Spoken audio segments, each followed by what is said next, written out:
ہم گزارش کر رہے ہیں مرکزی سنی مجلس عمل کے صدر محترم حضرت مولانا عبدالولی صاحب فاروقی دامت برکاتہم سے تشریف لائیں اور اپنے صدارتی کلمات پیش فرمائیں۔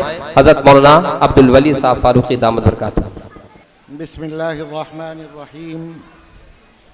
الحمد للہ نحمده ونستعینه ونستغفره ونؤمن به ونتوکل علیہ ونعوذ باللہ من شرور انفسنا ومن سیئات اعمالنا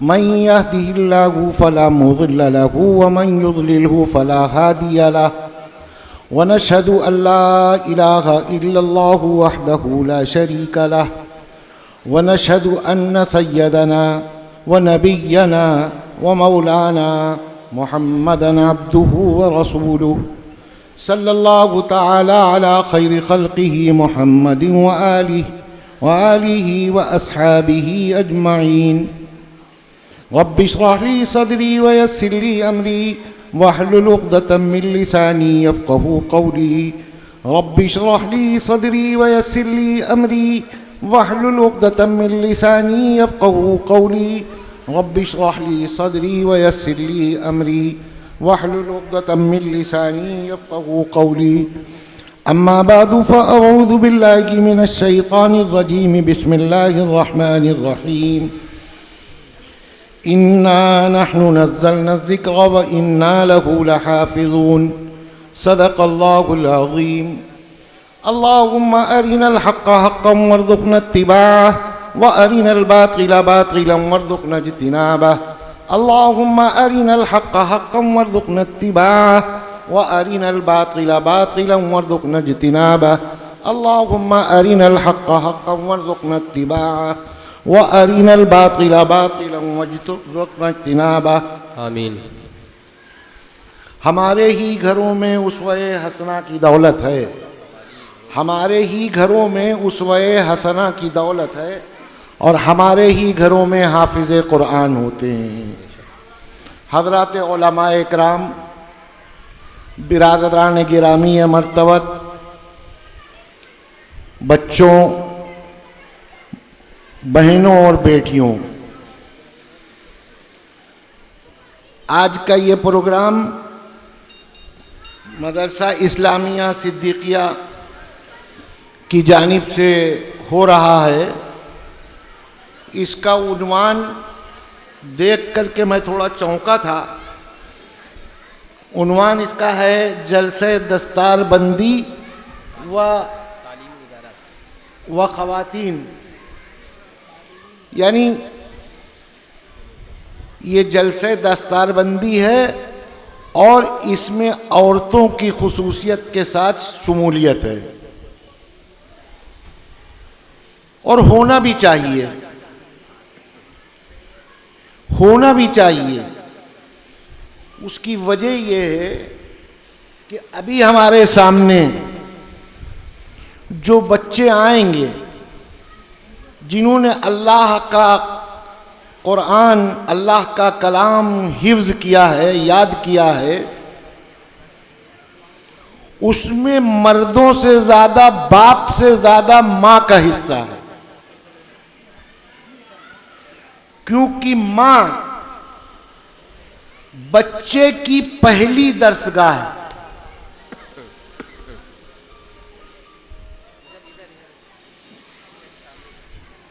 ماں اگر بچے پر توجہ دے دے تو بچہ بچہ بن جاتا ہے، اور اگر توجہ نہ دے تو پھر بگڑ جاتا ہے، کیونکہ پیدائش سے لے کر اور جوانی تک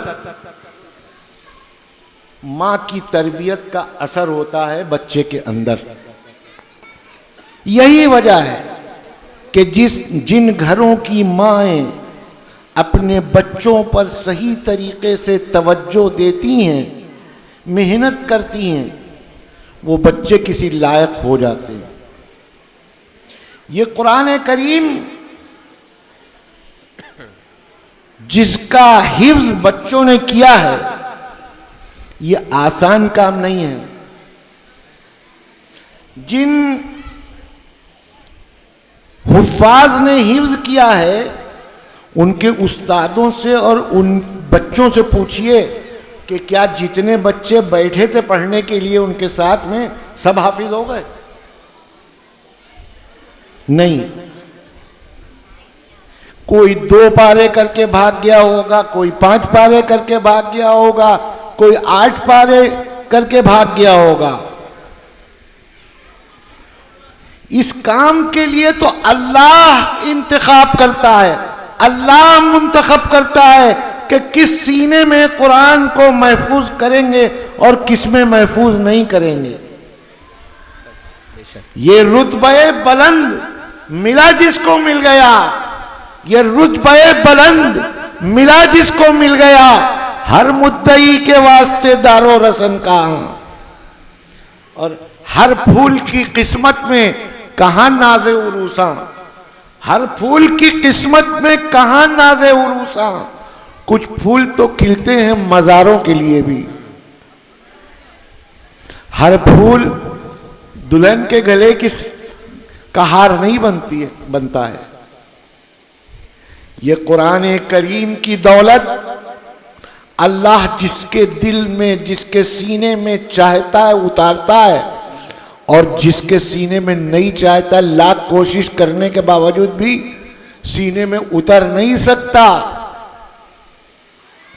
اس حفظ قرآن کا مطلب یہ ہے کہ اللہ نے اس سینے کو منتخب کر لیا، اور یہ کام بڑا مشکل کام ہے بھائی۔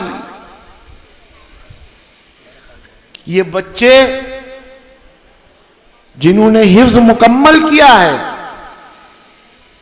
آج سے پہلے تک کوئی عبداللہ ہوگا، کوئی عبد الرحمن ہوگا، کوئی عبد الرحیم ہوگا، کوئی عامر ہوگا، کوئی ادریس ہوگا، لیکن آج جب ان بچوں کے سروں پر دستار لپیٹ دی جائے گی تو یہی عبداللہ حافظ عبداللہ ہو جائیں گے، اور یہی عبد الرحمن حافظ عبد الرحمن ہو جائیں گے، اور یہی عامر محمد حافظ محمد عامر ہو جائیں گے۔ اور بھائی، حضرت مولانا شاہ اشرف علی صاحب تھانوی رحمت اللہ علیہ نے لکھا کہ یہ جنم روگ ہے، جنم روگ ہے، جنم روگ۔ ابھی تک تو جیسا تیسا معاملہ چل رہا تھا، لیکن اب ہر وقت گھستے رہنا ہے، ہر وقت یاد کرتے رہنا ہے، تب یہ قرآن محفوظ رہتا ہے۔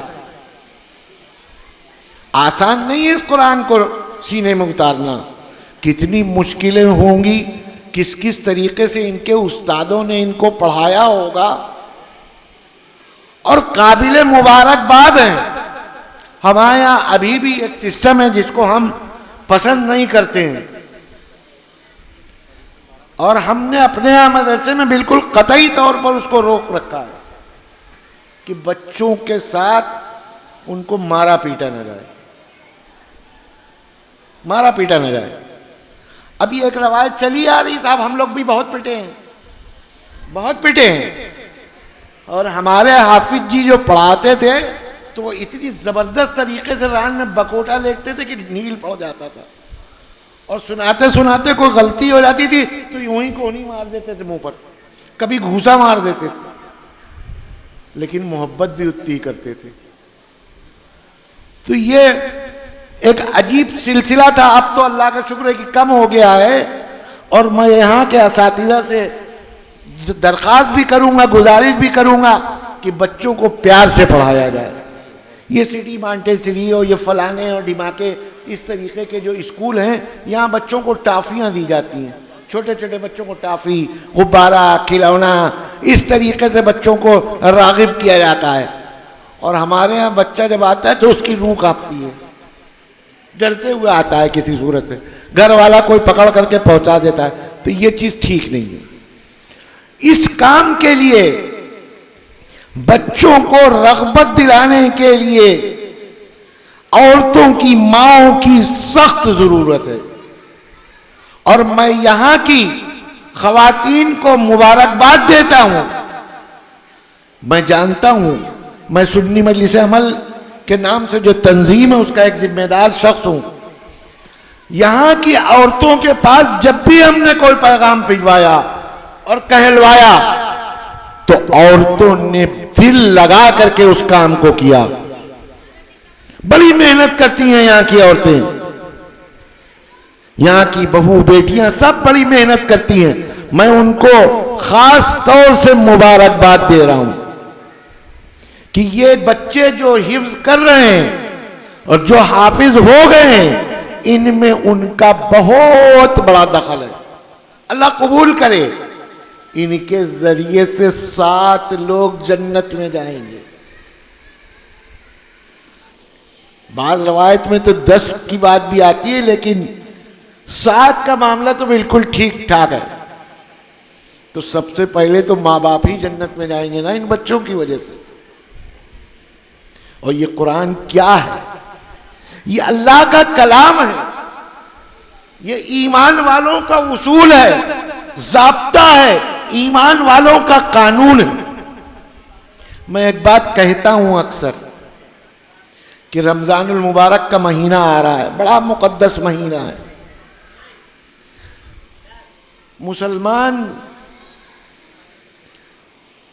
اس کی بڑی اہمیت سمجھتے ہیں اور بڑی اہمیت دیتے ہیں اس کو، لیکن الگ الگ اپنے اپنے حساب سے، اپنے اپنے حساب سے، اپنے اپنے سسٹم سے۔ بعض لوگ 5 پارے تراویح پڑھ کر کے یہ سمجھتے ہیں کہ اب ختم،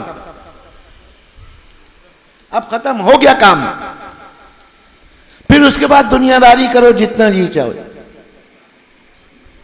اور صاحب پھر اس میں بھی انتخاب ہوتا ہے کہ فلاں صاحب کتنی تیز پڑھتے ہیں، فلاں صاحب کتنی تیز پڑھتے ہیں، اور فلاں حافظ انجن ہے، وہ اتنی دیر میں ختم کر دیتے ہیں معاملے کو۔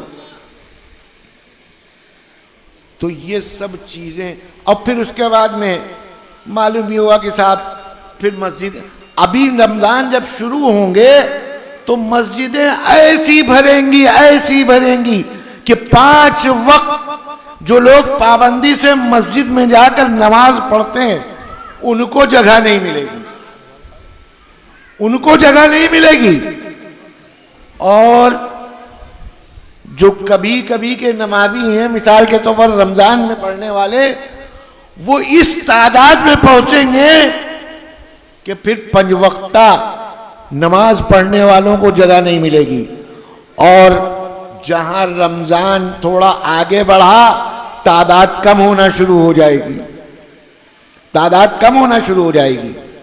اور رمضان ختم ہوا تو ایسے ندارت ہوں گے جیسے گدھے کے سر سے سینگ، ختم۔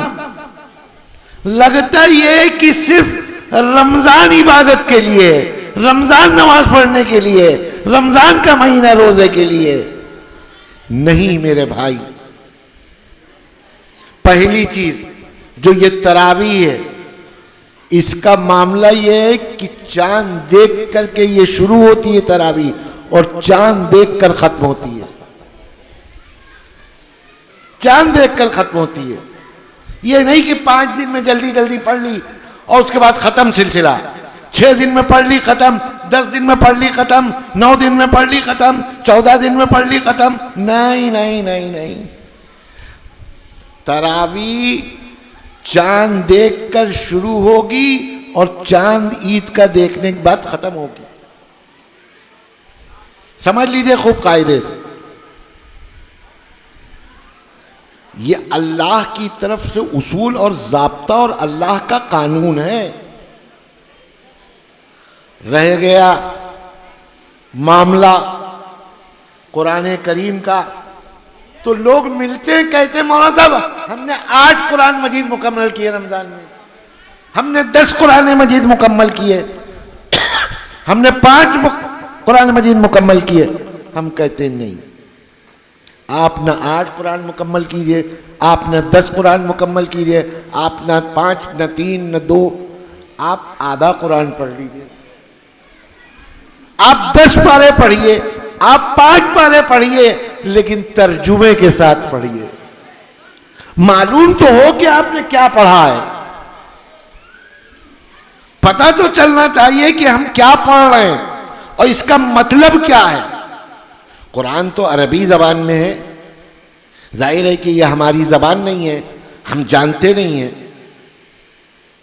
تو اب ہر زبان میں قرآن مجید کا ترجمہ موجود ہے، ترجمے کے ساتھ قرآن مجید کو پڑھیے، اور جب ترجمے کے ساتھ قرآن کو پڑھیں گے تو ہماری زندگیوں میں تبدیلی آ جائے گی، ہماری سمجھ میں آ جائے گا کہ ہمارا اصول، ہمارا قانون، ہمارا دستور ہم سے کیا کہہ رہا ہے۔ ہم اس ملک میں رہتے ہیں، یہاں کے قانون کو مانتے ہیں کہ نہیں مانتے ہیں؟ قانون اگر نہیں معلوم ہے تو یہ بھی جرم ہے۔ سب کو معلوم ہے کہ ہم کو سائیکل سے چلیں، موٹر سائیکل سے چلیں، کار سے چلیں، ٹرک سے چلیں، بس سے چلیں، سب کو معلوم ہے کہ اپنے بائیں طرف چلنا ہے۔ اب آپ داہنی طرف گاڑی دوڑا دیجئے تو ایکسیڈنٹ ہوتا چلا جائے گا، اور پھر یہ کہیے کہ ہمیں معلوم نہیں، ہمیں معلوم نہیں تھا، تو یہ دوہرا جرم ہے۔ ایک تو آپ نے ایکسیڈنٹ کیا اور دوسرے آپ کو ملک کا قانون نہیں معلوم، دوہرا جرم ہے۔ اسی طریقے سے قرآن کا معاملہ ہے، قرآن پڑھنا اور سمجھ کے پڑھنا، جب ہم اس کو سمجھیں گے تب وہ ہمارے دل میں اترے گا، ہم کو اس کی اہمیت معلوم ہوگی، اس کا قانون معلوم ہوگا، ضابطہ معلوم ہوگا، اصول معلوم ہوگا۔ بھاگ دوڑ نہیں کہ تو آیا تو چل میں آیا، قرآن کو سمجھ کر، سوچ کر، ٹھہر کر پڑھنے کی ضرورت ہے۔ اور اس معاملے میں پھر ایک بات کہوں گا کہ ہم مردوں سے زیادہ عورتیں اس کام کو کر لیتی ہیں، ان کو گھروں کا کام بھی کرنا ہوتا ہے، تمام ذمہ داریاں رمضان کے مہینے میں بڑھ جاتی ہیں، لیکن وہ ہم سے زیادہ عبادت کر لے جاتی ہیں، ہم سے زیادہ عبادت کرتی ہیں۔ میرے بھائی، اللہ نے، میں بہت تفصیل بیمار آدمی ہوں، بہت دنوں سے بیمار چل رہا ہوں، یہ تو آپ لوگوں کی محبت ہے کہ میں حاضر ہوں آپ کے سامنے، ورنہ میں اس لائق بھی نہیں ہوں کہ ٹیک لگا کر کے بیٹھ سکوں۔ میرے پھوڑا نکلا ہوا تھا، 2 مہینے سے میں بالکل گھر میں پڑا ہوا تھا، اب چند دن سے نکلنے لگا ہوں۔ اللہ تعالیٰ سے دعا کیجئے کہ اللہ کو اگر زندہ رکھنا ہے تو جس طریقے سے خدمت کی توفیق عطا فرما رہا ہے تھا اب تک، اسی طریقے سے مجھے خدمتگار بنا دے۔ بہرحال مختصر یہ بات کو ختم کر رہا ہوں کہ اللہ نے جن بچوں کو قرآن کا حافظ بنایا ہے، خوب سمجھ لیجئے، بڑا دور خراب ہے۔ اپنے بچوں کو جب تک آپ دین کی راہ پر نہیں لگائیں گے، سمجھ لیجئے کہ یہ زندگی جہنم بنتی چلی جائے گی، جہنم بنتی چلی جائے گی۔ اور پھر جب آپ ان کو بتائیں گے نہیں کہ ہمارا مذہب کیا کہتا ہے، کیا اصول ہے، کیا ضابطہ ہے، ان کو پتہ ہی نہیں ہوگا، تو نہ وہ ماں کی عزت کریں گے، نہ باپ کی عزت کریں گے، نہ بڑوں کی عزت کریں گے، نہ چھوٹوں کے ساتھ رحم کا معاملہ کریں گے۔ جب معلوم ہوگا کہ ہم کو کیا کرنا چاہیے، کیا نہیں کرنا چاہیے، جب ہم کو پتہ ہوگا تب ہم اس پر عمل کریں گے۔ لہذا میں یہ نہیں کہتا کہ آپ دنیاوی تعلیم نہ حاصل کرائیے، بالکل بھیجیے، آپ کو اللہ نے حیثیت دی ہے تو آپ خوب انگریزی تعلیم حاصل کرائیے، لیکن اس کے ساتھ ساتھ دین کی بنیادی جو چیزیں ہیں ان کا علم ہر بچے کو حاصل ہونا چاہیے، ہر بچے کے لیے ضروری ہے۔ اور جب ان بچوں کے دل میں قرآن کی اہمیت، عظمت، حدیث کی اہمیت، عظمت، ساری چیزیں بیٹھیں گی، تب وہ بچے لائق بنیں گے، وہ سمجھیں گے کہ ماں کا کیا رتبہ ہے، باپ کا کیا رتبہ ہے، اللہ کے آخری پیغمبر ہم سب کے آقا و مولا سید الانبیاء صلی اللہ تعالی علیہ وسلم نے فرمایا کہ کاش میری ماں زندہ ہوتی، کاش میری ماں زندہ ہوتی اور میں نماز کی نیت کر کے نماز پڑھ رہا ہوتا اور میری ماں مجھ کو آواز دیتی اور میں نیت توڑ کے ماں کے پاس چلا جاتا۔ ماں باپ کا کسی کو پتہ ہی نہیں کیا رتبہ ہے، کیا ان کا مقام ہے۔ ہم جب چاہتا ہے جھٹک دیتے ہیں، جب چاہتا ہے بدتمیزی سے بات کر لیتے ہیں ان سے، جو جی چاہتا ہے کہتے ہیں۔ اور سب سے بڑا مرض میں تو دیکھتا ہوں اسی طریقے سے جلسوں میں بعض مواقع ایسے آتے ہیں کہ ایک نہیں 3 4 جلسوں میں ایک دن میں مجھ کو شریک ہونا پڑتا ہے، اور 11 بجے کے بعد 12 بجے 1 بجے 1:30 بجے میں واپس آتا ہوں تو دیکھ رہا ہوں 10 جوان یہاں نوجوان کھڑے ہوئے ہیں، 5 وہاں کھڑے ہوئے ہیں، بک بک کر رہے ہیں، صاحب پوری رات گزار دی، اب صبح جا کر کے سو گئے۔ اور اگر ماں باپ نے پوچھ لیا کہ کہاں تھے، آپ ہر وقت یہی پوچھا کرتے ہیں کہاں تھے، ارے تھے ٹھیک ہے کام سے تھے، جھڑک دیا۔ قرآن کیا کہہ رہا ہے؟ وَبِالْوَالِدَيْنِ إِحْسَانًا، تفصیل میں نہیں جاؤں گا۔ والدین کے ساتھ حسن سلوک کرو، اچھا سلوک کرو۔ اِمَّا يَبْلُغَنَّ عِنْدَكَ الْكِبَرَ أَحَدُهُمَا أَوْ كِلَاهُمَا فَلَا تَقُل لَّهُمَا أُفٍّ وَلَا تَنْهَرْهُمَا وَقُل لَّهُمَا قَوْلًا كَرِيمًا۔ نہ ترجمہ کروں گا نہ تفصیل میں جاؤں گا، بس موٹی موٹی طور پر یہ سمجھیے کہ قرآن کیا کہہ رہا ہے۔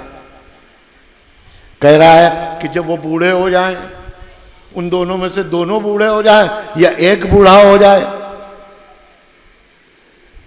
تو ان سے نرمی سے بات کرو۔ ہم کیا کرتے ہیں؟ جھٹک دیتے ہیں۔ تو سمجھ لو آج جھٹک رہے ہو، گیہوں بوگے تو گیہوں کٹے گا، چنا نہیں کٹے گا، جو بوگے وہی کٹے گا۔ دنیا کی نہ جانے کتنی مثالیں ان آنکھوں کے سامنے ہیں کہ ماں باپ کے ساتھ بدتمیزی کا معاملہ کیا، آج اولادیں ان کو گھر میں رکھنے کے لیے تیار نہیں ہیں۔ اما یبلغن عندک الکبر احدہما او کلاہما ولا تقل لہما اف۔ بس اس بات کو سن لیے کیا کہا؟ قرآن کہہ رہا ہے، آپ کا قانون ہمارا قانون کہہ رہا ہے، ہمارا ضابطہ کہہ رہا ہے، ہمارا اصول کہہ رہا ہے، ولا تقل لہما اف۔ ہم لوگ عام طور پر روزمرہ کی زبان میں ایک لفظ استعمال کرتے، قرآن نے اس کو استعمال کیا۔ ہم عام طور پر جب کوئی بات نہ ہوگا گوار گزرتی تو ہم کہتے ہیں اف اف، کہتے ہیں اف کہ نہیں؟ تو قرآن نے کہا ولا تقل لہما اف، ان سے اف بھی مت کرو۔ ماں باپ کا یہ مقام اور مرتبہ ہے، ولا تقل لہما اف، اور باپ سے زیادہ ماں کا مقام۔ اللہ کے آخری پیغمبر جناب محمد الرسول اللہ صلی اللہ تعالی علیہ وسلم نے سے ایک صحابی نے پوچھا، اے آقا میرے سب سے اچھے سلوک کا حقدار کون ہے؟ کہا تمہاری ماں۔ پھر پوچھا سب سے اچھا سلوک کس کے ساتھ کرے؟ کہا اپنی ماں کے ساتھ۔ پھر کہا آقا کس کے ساتھ اچھا سلوک کرے؟ پھر کہا ماں کے ساتھ۔ چوتھی مرتبہ جب پوچھا تو کہا اور باپ کے ساتھ۔ ماں کا مقام ماں کس طرح جھیلتی ہے؟ پیشاب کر دیتے ہو رات میں، بھیگ جاتی ہے تمہارے پیشاب میں، مارتی نہیں، ضد کرتے ہو بیجا۔ ہم لوگوں سے پوچھئے جن کی ماں نہیں ہے، آج احساس ہوتا ہے، دل چاہتا ہے کہ کیا کر دیتے اپنی ماں کے ساتھ، کیسا سلوک کرتے۔ میری والدہ 3 سال تک صاحب فراش رہیں، لیکن رب کریم کا احسان ہے ہم لوگ تو نہیں کر پائے۔ 4 بھائی ہیں، چاروں کی بیویاں جٹی رہتی تھیں، باری لگا کر کے 2 بہویں ان کے پاس ہر وقت رہتی تھیں۔ میں اکثر و بیشتر اپنی بیوی سے اپنی بھاوجوں سے کہتا تھا کہ بھائی تم لوگوں کا احسان ہے ہم لوگوں پر، تم لوگوں کا احسان ہے، تم نہ کرتی تو ہم کیا کر سکتے تھے، تمہاری ذمہ داری نہیں تھی، لیکن تم لوگوں نے جس طرح نبھا دیا. اور وہ اتنی دعائیں دیتی تھیں، اتنی دعائیں دیتی تھیں، بہوؤں سے اپنی کہتی تھی اللہ تم کو اس کا اجر دے گا اور تمہاری بہویں تمہارے ساتھ بہتر سلوک کریں گی. آج ہم برت رہے ہیں، آج وہ مزہ مل رہا ہے، ان کی دعاؤں کی برکت ہے کہ آج وہ مزہ مل رہا ہے. گھر میں الحمدللہ 2 بہویں، کوئی ٹینشن نہیں، دونوں بیٹیوں کی طرح رہ رہی ہیں اور اشارہ دیکھتی ہیں. اگر ہم عصر کے وقت سو کے اٹھتے ہیں، مثال کے طور پر پانی کی ضرورت ہوتی ہے، 1 مرتبہ پانی مانگ لیا، روزانہ پانی رکھا ہوا ملے گا. یہ اللہ کا کرم ہے، یہ اللہ کا احسان ہے. لہذا میرے بھائی ولا تقل لهما اف ولا تنهرهما، اور ان کو جھڑکو مت. ارے اماں آپ تو یہی پوچھا کرتی ہیں، آپ پپا روزانہ یہی پوچھتے ہیں. ارے کام سے تھے، ہمیں کام سے کیا تھا، بیگاری کر رہے تھے، منہ کی لڑا رہے تھے جس کو دیسی بھاشا میں کہتے ہیں.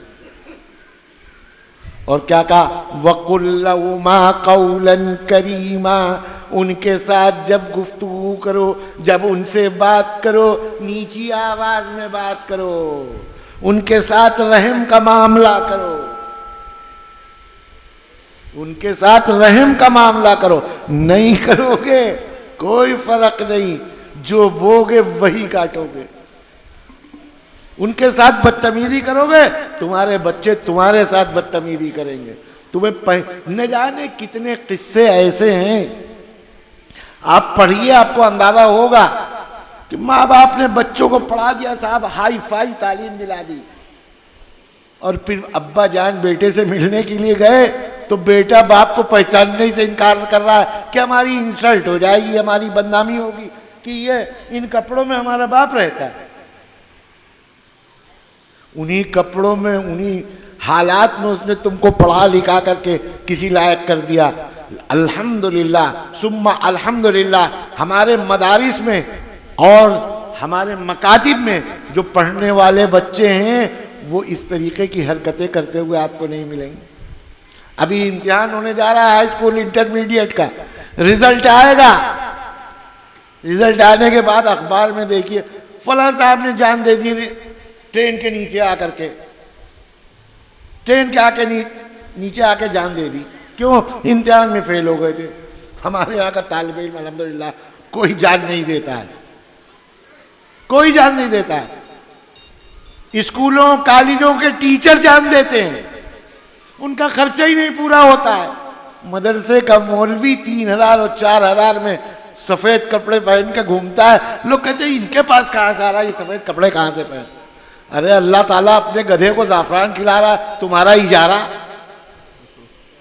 ہم سفید پوش ہیں، سفید رہتے ہیں، وہ رکھ رہا ہے، اس کا احسان ہے. 30,000 40,000 کمانے والے بنیے کے جا کے پتہ لگا لو ان کی اوقات کو. 20 تاریخ کے بعد سے قرض جانے لگتا ہے، غلہ بنیا بتا دے گا کہ ان کے یہاں قرض اتنے روپے ہو چکے ہیں.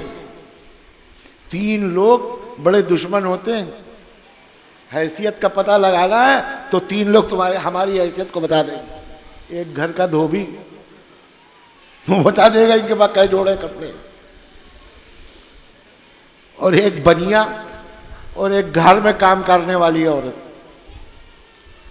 اس گھر کی اس گھر میں، اس گھر کی اس گھر میں چغلی کرے گی، بتائے گی کیا رے وہ فلانے کے یوں معاملہ ہے، ساس بہوؤں میں یوں لڑائیاں ہوتی ہیں اور فلاں کے ساتھ یہ ہوتا ہے. تو 3 لوگ بہت خطرناک ہوتے ہیں. الحمدللہ ہم لوگوں کے گھر میں یہ تینوں مرض نہیں ہیں، تینوں مرض نہیں ہیں. نہ کام کرنے والی کہیں جا کے کہہ پائے گی، نہ بنیا کہہ پائے گا، نہ دھوبی کہہ پائے گا. کیونکہ دھوبی سے زیادہ ہم خود اپنے ہاتھ سے کپڑے دھوتے ہیں، تینوں پال ڈالیں گے، یہ کریں گے وہ کریں گے، اور دھوبی سے زیادہ بڑھیا کپڑے ہمارے خود ہوتے ہیں. اور خاص طور سے طالب علمی کے زمانے میں تو بالکل یہی ہوتا ہے. تو ہماری حیثیت کا اندازہ نہیں کرا سکتا کوئی.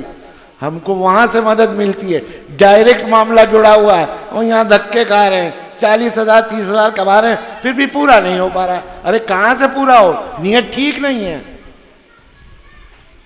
ہمارے سوچنے کا انداز دیکھیے. لڑکے کی شادی ہوتی ہے, آخری بات کہہ کے یاد آ گئی, ختم کرتا ہوں. لڑکے کی شادی ہوتی ہے, لڑکا سرکاری نوکر ہے. لڑکی والے پوچھتے ہیں کہ بھئی لڑکے کی تنخواہ کیا ہے؟ وہی 40,000 روپے. اچھا کچھ اوپر کی آمدنی ہے؟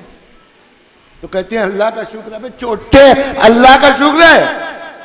کہتے ہیں اللہ کا شکر ہے. چوٹے پن کی جو رقم آ رہی ہے اس پہ اللہ کا شکر ادا کر رہے ہیں. چوری کا مکان بنوا رہے ہیں, لکھ رہے ہیں ھذا من فضل ربی. ایک مکان کے نیچے بیٹھا شیطان رو رہا تھا. لوگوں نے پوچھا کیا ہے, رو کیوں رہے ہو, تم کیوں رو رہے ہو بھائی؟ کہا اس کو تمام جرائم کرنے کا طریقہ ہم نے بتایا, غلط دولت اس کو کموائی, مکان بنوا لیا 4 منزلہ 5 منزلہ, تو لکھ رہا ہے ھذا من فضل ربی. ارے رب کا فضل ہے کہ میرا فضل ہے؟ یہ حالات ہیں. بہرحال بات میں کہنے کے لیے بھی نہیں آیا تھا, یہ حافظ زید صاحب آ گئے, انہوں نے پرچی میرے ہاتھ میں تھما دی, بات کو ختم. ذرا شوخی ان کی تو دیکھیے, ذرا شوخی ان کی تو دیکھیے. لیے زلف خم شدہ ہاتھ میں میرے پاس آ کے دبے دبے مجھے سانپ کہہ کے ڈرا دیا. وآخر دعوانا الحمدللہ.